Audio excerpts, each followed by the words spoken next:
테슬라의 로보택시가 드디어 도로 위를 달리기 시작했습니다. 그런데 뭔가 아쉬운 면도 나타났다고 하는데요. 일론 머스크 CEO는 자축했지만 평가는 엇갈리는 모습입니다. 또 우리나라에는 과연 언제쯤 로보택시가 운행될 수 있을지도 한번 짚어보도록 하겠습니다. 권영주 국민대 자동차 운송디자인학과 교수님 모시고 이야기 나눠보도록 하겠습니다. 안녕하십니까? 네, 안녕하세요. 네, 반갑습니다. 네, 테슬라의 로보택시 모델 Y가 지난 22일 텍사스에서 소규모 시범 운행을 시작했다고 합니다. 이런 소식에 자율주행 시장이 다시금 주목받고 있는데요. 일단 테슬라의 로보택시 지금 어떤 평가를 받고 있나요? 모델 Y 10대가 투입이 됐는데 사실 완전 자율주행 기능, 그러니까 테슬라가 얘기하는 풀 셀프 드라이빙, FSD 기능이 탑재가 된 거예요.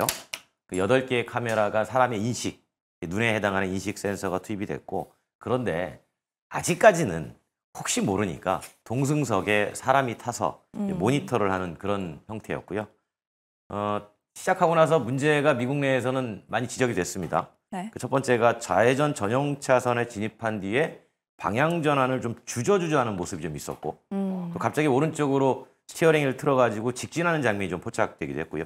이 과정에서 중앙선 넘어서 반대편 차선까지 들어가는 행위가 있었는데, 다행히 이제 사고로 연결되지는 않아가지고, 하지만 그럼에도 불구하고 이제 여러 탑승자들이 올린 영상을 보면 제한 속도가 시속 48km인데 그 제한 속도를 넘었다든가, 왜냐하면 자율주행은 철저하게 도로교통을 준수를 해야 되는데 네. 규칙을 위반했다는 얘기죠. 그리고 일부 이용자는 차량이 정차할 때 내리는 곳이 아니라 그냥 도로 한가운데다 차를 세워서 내려라 라고 해서 이게 좀 당황했었다라는 모습도 보고가 됐습니다.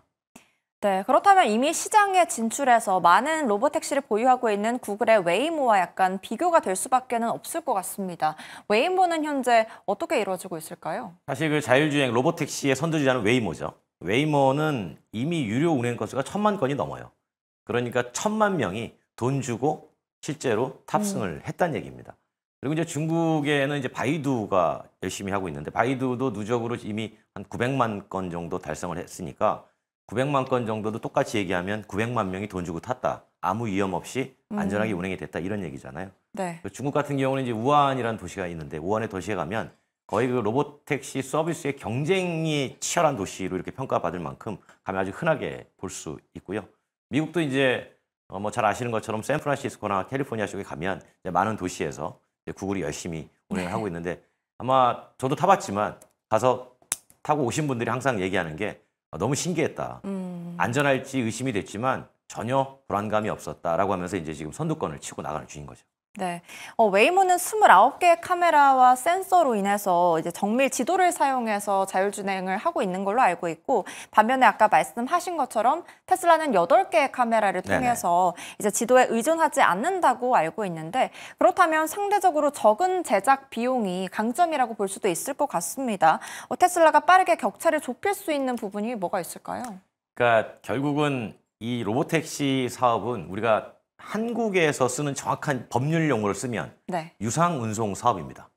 그러니까 돈을 받고 사람을 A에서 B까지 이동시켜주는 사업이고, 이 사업이 활성화되려면 기본적으로 운송의 영역이기 때문에 물류비가 적게 들어가야 되거든요. 그러니까 쉽게 말하면 인건비가 안 들어가지만 이 차량을 제작하고 운행하는 과정에서도 비용이 적게 들어가야 되는 거죠. 네. 그런 측면에서 테슬라는 카메라만 가지고 완벽하게 안전한 운행을 담보하겠다라고 하면 제작비, 즉 하드웨어 비용이 적게 들어가서 다시 말하면 프로덕트 비용이 세이브가 되는 거죠.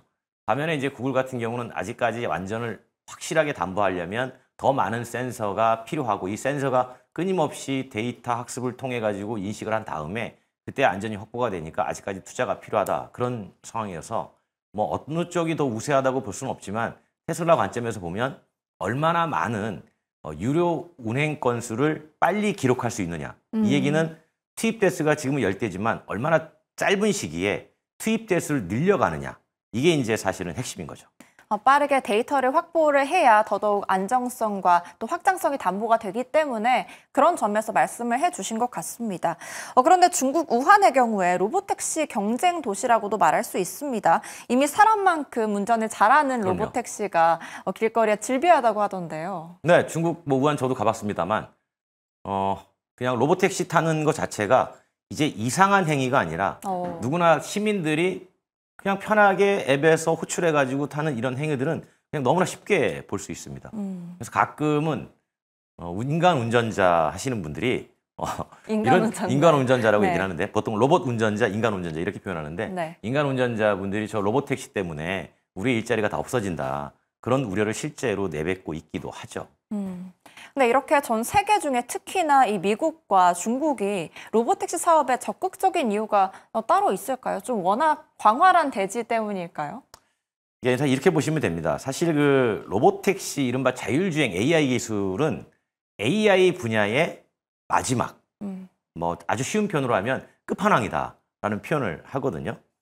이렇게 복잡한 도시에서 지능을 가진 로봇택시가 자유자재로 움직인다는 건 인류가 시작된 이래 이동이라는 매우 기초적인 생존의 영역에서 인간의 역할이 더 이상 필요 없어진다라는 말하고 일맥상통하죠. 네. 그러니까 이 말은 인간의 이동을 통제할 수 있다는 얘기예요. 이 모든 걸 통제할 수 있다는 것이고 그것이 곧 국가의 미래 경쟁력이라고 생각을 하니까 미국과 중국이 국가의 미래 경쟁력은 글로벌을 통제하는 거다. 이 글로벌의 모든 사람이 이동하는 걸 우리가 다 통제할 수 있다면 이거는 한마디로 말하면 세계를 지배하는 거잖아요. 그렇기 때문에 미국과 중국이 AI 경쟁을 지금 치열하게 벌이고 있는 상황인 거죠. 네, 이렇게 로보택시가 가시화되고 있는 가운데 웨이모 독주 속의 테슬라에 이어서 엔비디아까지 로보택시에 진출한다고 밝힌 바가 있습니다. 예. 아마존도 로보택시 생산 공장을 가동한다는 이야기를 밝혀왔는데요. 글로벌 로보택시 시장 경쟁이 점점 본격화될 걸로 보이는데요. 그러니까 여기서 왜 수많은 기업들이 로보택시 사업에 뛰어드냐 그 근본적인 이유를 좀 봐야 될 텐데 그러니까 이제 인간이 이동할 때 운전이 필요 없다라고 하면 이동 과정에서 별다른 노동을 하지 않잖아요. 네. 그러니까 이동만 하면 된다는 건데 이게 가능하면 자동차를 사려고 하는 욕망이 떨어집니다. 그러면 자동차를 제조하는 기업은 제조물의 판매가 위축되겠죠. 네. 그러면 상황이 즉 성장이 정체되거나 더 이상 팔리지가 않아서 네. 회사 규모를 줄여야 되는 그런 상황에 도달하게 되죠. 그럼 어디에서 돌파구를 찾아야 될 겁니다. 그 찾는 거를 어떻게 보냐면 내가 만든 제조물을 가지고 내가 직접 서비스 시장에 들어간다. 라고 하는 게 이제 운송의 영역에 들어가는 건데 이때 제조업이 아닌 기업도 로보택시로 운송 사업에 가세를 하는 건데 그럼 이런 회사들은 초기에 제조물이 필요하겠죠. 이동수단이. 그 이동수단을 제조사로부터 구매를 해서 본인들의 시스템을 넣고 운용하게 됩니다. 그런데 이런 회사들은 제조가 주력이 아니라 운송이 주력이기 때문에 한 대를 구입해서 최대한 오래 사용하려고 할 거예요. 네. 그러니까 그러면 내가 필요한 차를 내가 직접 만들 수 없을까? 나는 판매가 목적이 아니라 운송만 하면 되니까. 그러다 보니까 IT 기업들이 직접적으로 제조의 영역을 가지고 있는 스타트업들에 투자를 해서 내가 필요한 차만 만들어줘. 라고 하면서 시장에 뛰어드는 거죠. 그러니까 자동차를 제조하는 기업은 일종의 보면 로보택시 서비스를 제공하는 위상운송 사업자에게 제조물을 판매하는 그들은 제조사의 고객이지만 동시에 경쟁자이기도 한 그런 상황인 거죠. 그렇군요. 이런 로보택시 시장에 대해서 한번 개괄적으로 이해를 해봤고 그런데 일단 국내 자율주행 시장은 아직 미미한 단계에 그치고 있습니다. 임시 운행 중이라는 그런 평가도 있을 만큼 아직 더딘데 우리나라 자율시장 지금 시장 현장화는 어떤가요? 우리나라 자율주행 시장은 상용화 자체가 안 되고 있으니까 미국이나 중국에 비하면 많이 뒤처져 있는 거죠. 전국에 상용화하라고 42곳에다가 시범사업지구를 지정을 해놨어요. 그런데 왜 안 되냐? 일단 사업자가 나오지 않고 왜 자동차 회사도 뛰어들지 않느냐? 이건 사실 우리나라의 로보택시 즉 유상운송 시장은 저항이 강한 곳입니다. 다시 말하면 로보택시나 인간운전 택시나 모두 돈 받고 사람 태워 이동시켜주는 거 제가 말씀을 드렸잖아요. 네. 그러니까 여기에서 로보택시 들어오면 기본적으로 운송사업자가 가지고 있는 재산적인 가치, 즉 면허 가치가 하락을 하게 돼요. 당연히 반발하겠죠. 화물도 마찬가지고요. 버스도 여러 사람이 동시에 이용한다는 점에서 자칫 사고 나면 위험성이 크기 때문에 좀 주저하는 거고요. 그러니까 이 얘기는 우리나라에서도 기술적으로 불가능한 건 아닙니다. 가능해요. 물론 도로가 좀 복잡해서 파악할 데이터가 많긴 하지만 가능은 한데 지금 쉽게 못 가는 건 사회적 수용성 문제는 못 가는 겁니다. 그러니까 자율주행 공론화의 장 자체가 없어서 예를 들면 우리 앵커께서 개인 택시 면허를 가지고 있는데 제가 로봇택시로 시장에 들어가면 그 면허 가치는 없어져. 영원이 될 수도 있어요. 네. 근데 처음에 그분들은 들어올 때 억 단위의 지입료를 내고 들어왔단 말이죠. 그러다 보니까 이제 새로운 유상원송 사업자가 또 이 시장에 들어가려면 자동차 사야죠. 그 면허까지 사가지고 시장에 들어가지 않는 한 이게 열리지 않는 거죠. 그래서 제가 말씀드리는 거는 이제 뭐 정부도 바뀌고 했으니까 자율주행 공론화위원회 같은 거를 좀 만들어서 이해 당사자가 모여서 확실하게 로드맵을 짜주는 과정이 이제 좀 필요합니다. 법적으로는 운행을 다 허용을 해놨어요. 네. 근데 뛰어드는 사업자가 없는 거죠. 지금 이제 공론화가 되어서 택시 사업자 하시는 분들과 함께 이야기를 나눠봐야 하는 것이 우선돼야 될 것 같습니다. 그런데 이제 시장이 발전하기 위해서는 결국 자율주행 규제 재정비도 우선이 돼야 될 것 같은데 어떤 정책적 보완이 필요할까요? 그러니까 조금 전에 말씀드린 것처럼 이 자율주행은 규제의 영역이 아니라 책임의 영역이라고 보시는 게 맞을 것 같아요.